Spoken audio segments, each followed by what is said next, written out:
Kerala Latin കത്തോലിക്ക bishop കൗൺസിലിൽ പുതിയ നേതൃത്വത്തെ പ്രഖ്യാപിച്ചു. ആർച്ച് ബിഷപ്പ് വർഗീസ് ചക്കാലക്കലിനെ വീണ്ടും KRLCBCയുടെ പ്രസിഡന്റായി നിയമിച്ചു.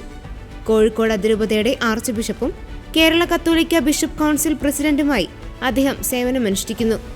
വിജയപുരം രൂപത ബിഷപ്പ് സെബാസ്റ്റ്യൻ തെക്കത്തേച്ചേരിൽ വൈസ് പ്രസിഡന്റായും തിരുവനന്തപുരം അതിരൂപത സഹായമെത്രാൻ ബിഷപ്പ് R. ക്രിസ്തുദാസിനെ ജനറൽ സെക്രട്ടറിയായും തിരഞ്ഞെടുത്തു. ജനുവരി 9 വരാപ്പുഴ അതിരൂപത കൂരിയയിൽ ചേർന്ന ബിഷപ്പ് കൗൺസിൽ യോഗത്തിലാണ് തിരഞ്ഞെടുപ്പ് നടന്നത്.